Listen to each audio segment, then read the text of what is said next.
Hello class.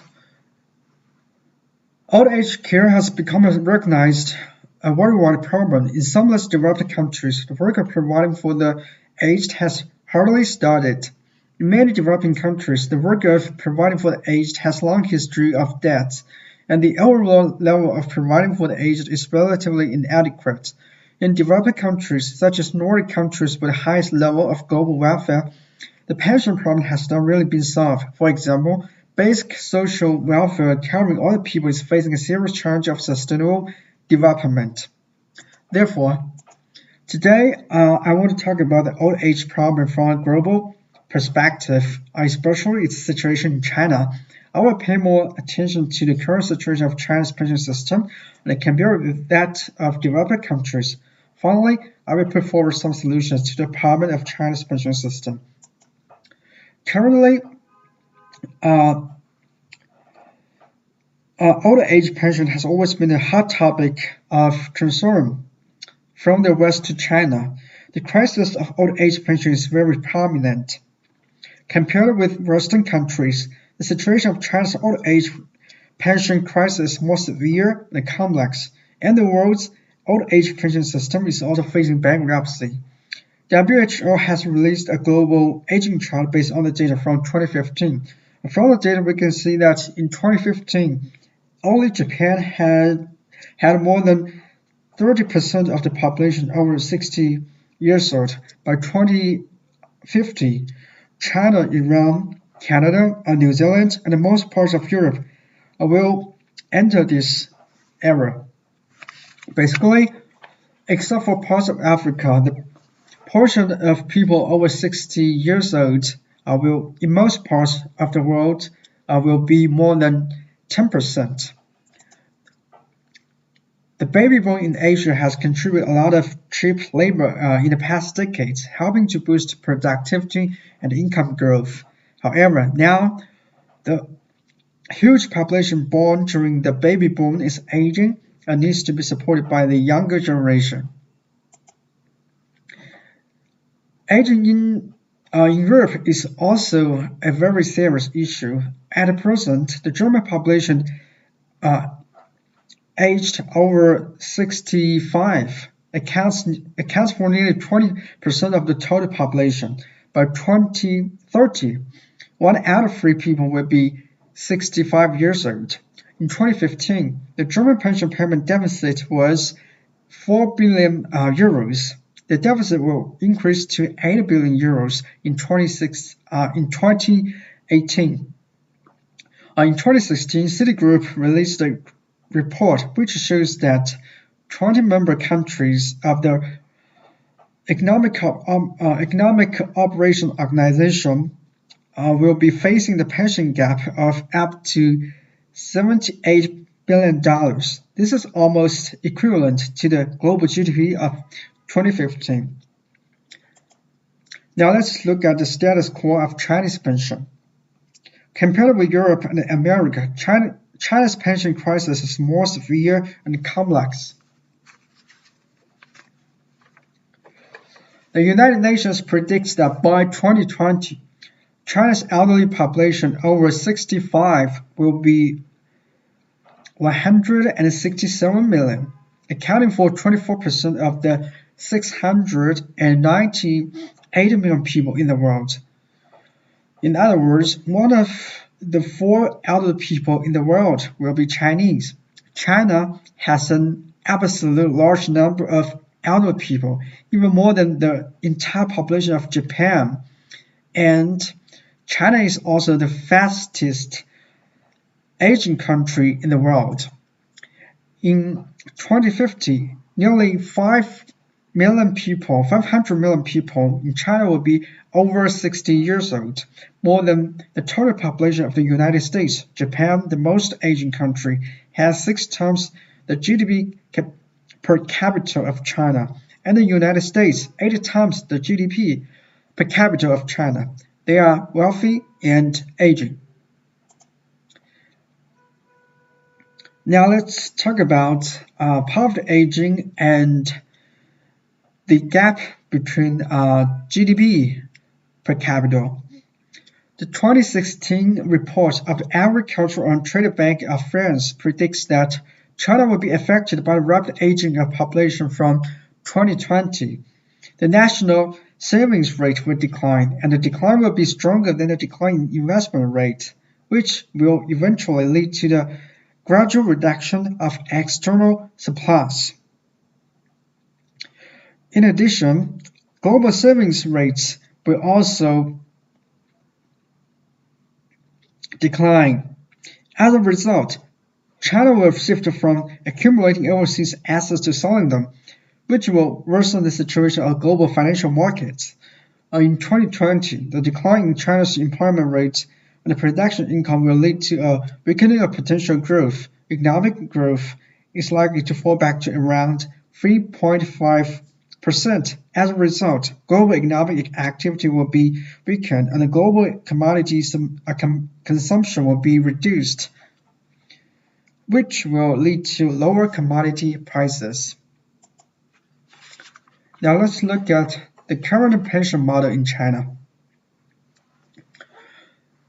First, let's look at family support. Family support refers to intergenerational support, which refers to the economic supply, life care, and spiritual comfort provided by family members on the basis of blood relationship to parents who are unable to work or have no income. The advantages of this way of providing for the aged are incomparable with other ways of providing for the aged.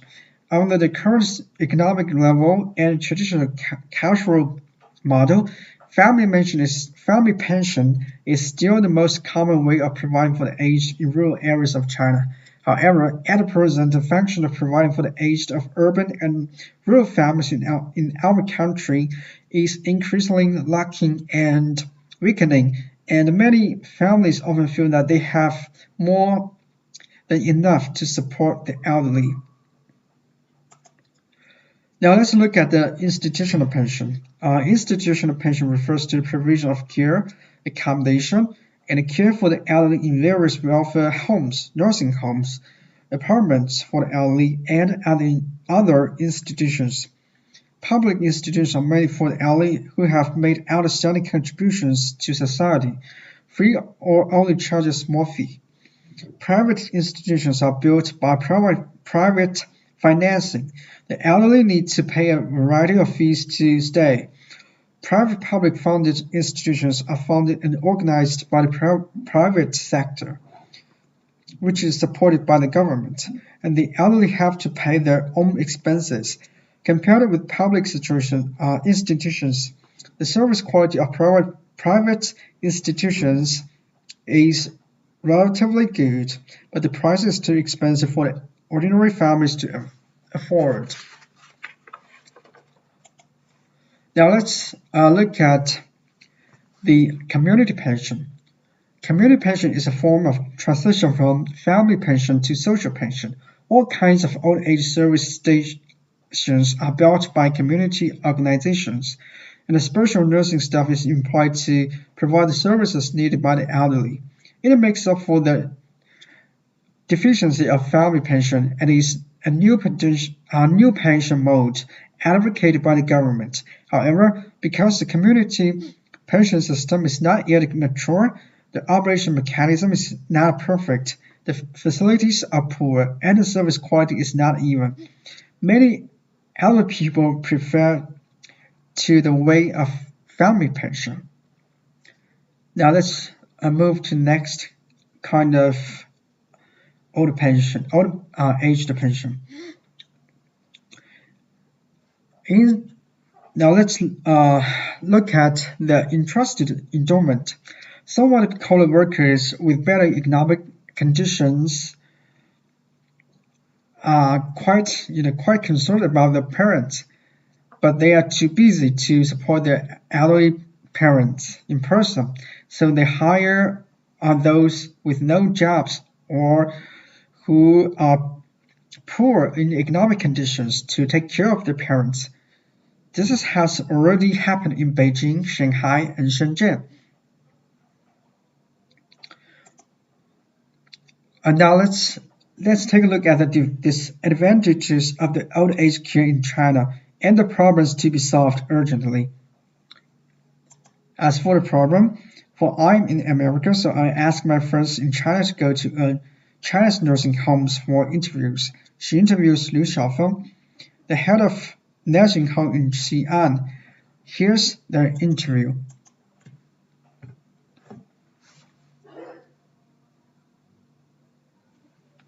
Hi, Mister.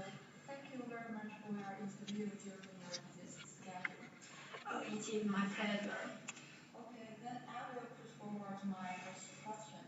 Based on your years of working in a nursing home, do you think there are any problems with the current pension system in China? What are the problems? Okay, although the Chinese government has invested a lot of energy and financial resources in providing for the aged, some drawbacks of the old age system still exist. Take our common institutional pension, for example. China's pension situation is varied. Private pension institutions are expensive, and many elder people cannot afford to live in. However, some private pension institutions have also been established and achieved some results. The relevant functions and the support system of social pension service have not been established, and there are many barriers to the development of private pension institutions. There is a lack of professional personnel, inadequate investment, and weak links in supervision.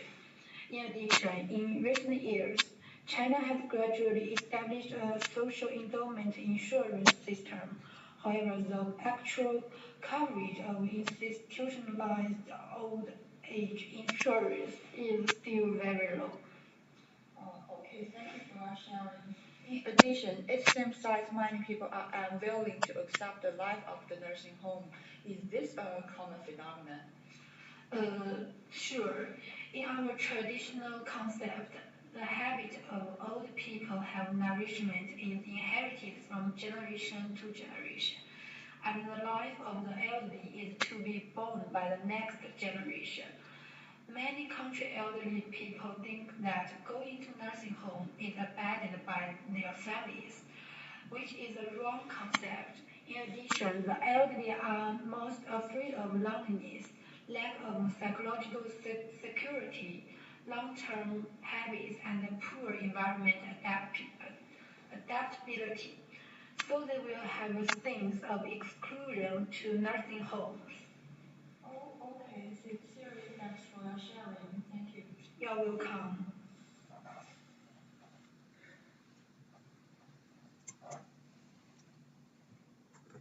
Based on the interview, we can summarize. Nowadays, in most cases, families are still the main way to support the elderly in China, but some families are not local or for other special reasons unable to live with their children. Therefore, society cannot simply say that at home is family endowment. Social endowment must leave the family. The key issue is who to serve, who to care, who to assume responsibility. At the same time, the function of family pension is weakening. There are poor facilities and monotonous life in our country's institutional pension, while some better pension homes charge high fees. The serious shortage of institutional endowment resources has become the most urgent problem to be solved.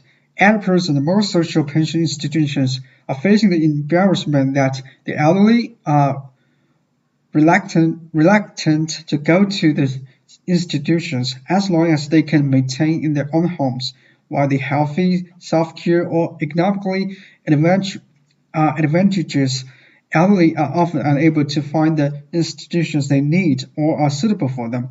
The function of community service is deficient, and there is a big gap compared with foreign countries. Now let's look at the solutions. With the shrinking of family structure and the weakening of family pension function, it is difficult for the elderly, empty nesters, disabled, and semi-disabled elderly to adapt to family pension. The demand for socialized and professional care and nursing services for the elderly has increased dramatically. Socialized pension should be the mainstream mode of future pension of development. The overdevelopment of institutional pension services is an important measure to deal with the problem of pension. With the development of family structure, many authorization and empty nestling, the socialization of pension service has become an inevitable choice. The key problems to be solved in the development of socialized pension are to improve the service mechanism and the pension system. The lack of professionals is an important reason to restrict the level of service. Vigorously cultivating multi-level and professional nursing staff for the aged is the necessary condition to improve the level of social service for the aged. The government needs to increase the scope of medical insurance, old age insurance, social welfare, and social assistance, clarify the scope and the conditions of assistance, strengthen supervision, and make special funds to help those in need out of the predicament.